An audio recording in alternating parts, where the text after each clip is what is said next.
दोस्तों, बहुत पहले की बात है। एक गरीब इंसान अपनी गरीबी से बहुत परेशान हो गया था। अपनी गरीबी के कारण उसका अपने परिवार का पालन पोषण करना बहुत कठिन हो गया था।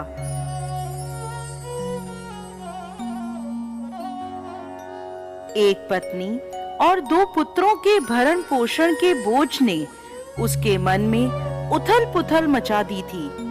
इसी उथल-पुथल के चलते उसने घर छोड़कर भाग जाने का निर्णय ले लिया और एक रात वह चुपचाप अपना घर परिवार छोड़कर चला गया।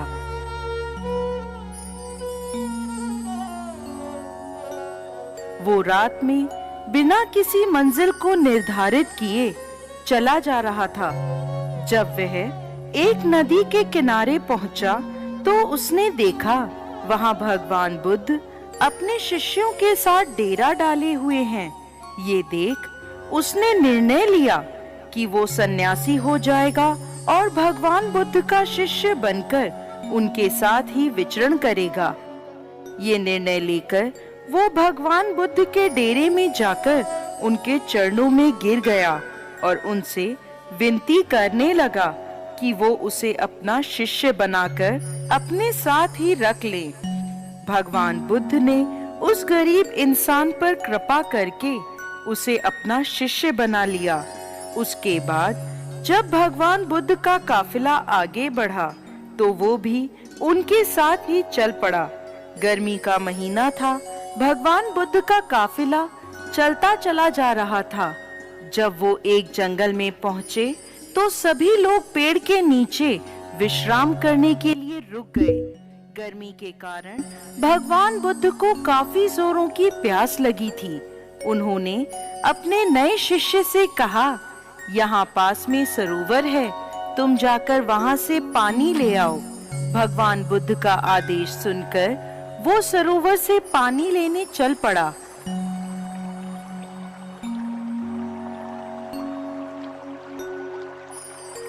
जब वह सरोवर के पास पहुंचा तो उसने देखा कुछ जंगली जानवर सरोवर में उधम मचा रहे हैं।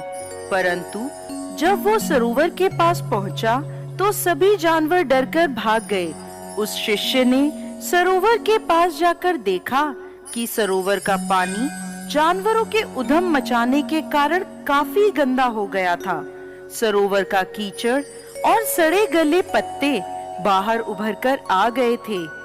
इतना गंदा पानी देखकर वो बिना पानी लिए ही वापस आ गया और आकर भगवान बुद्ध से बोला, भगवान, उस सरोवर में तो बहुत ही गंदा पानी था, उसे तो पिया ही नहीं जा सकता। शिष्य की बात सुनकर भगवान बुद्ध कुछ देर तक कुछ नहीं बोले। फिर उससे कहा, जाओ उसी सरोवर से जाकर पानी ले आओ। भगवान बुद्ध का ये आदेश सुनकर वो शिष्य पानी लेने चल तो पड़ा, परंतु मन में यही सोचता जा रहा था कि भगवान बुद्ध इतने गंदे पानी को पिएंगे कैसे। जब वह चलता हुआ सरोवर के पास पहुंचा तो ये देखकर चकित रह जाता है कि सरोवर का पानी निर्मल और स्वच्छ हो गया है।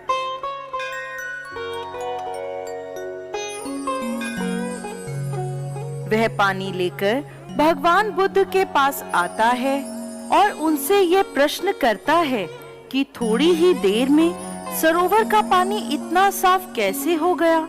तब भगवान बुद्ध ने उसे समझाते हुए कहा, जब जानवर पानी में उधम मचा रहे थे तब उसका कीचड़ उभर आया था, परंतु कुछ देर शांत रहने पर कीचड़ वापस नीचे बैठ गया और पानी फिर से निर्मल हो गया। इसी प्रकार हमारे मन की भी स्थिति होती है। जीवन की भागदौड़ और कठिनाइयां हमारे मन में उथल-पुथल पैदा कर देती हैं और तब हम गलत निर्णय लेते हैं। परंतु कोई भी निर्णय लेने से पहले अगर हम अपने चित्त को शांत रखें और धीरज पूर्वक बैठकर सोचें, हमारे मन की वो उथल-पुथल भी पानी के कीचड़ की तरह नीचे बैठ जाती है और तब हम जो निर्णय लेते हैं वो हमेशा ही सही होता है। इसलिए बुरे समय में इंसान को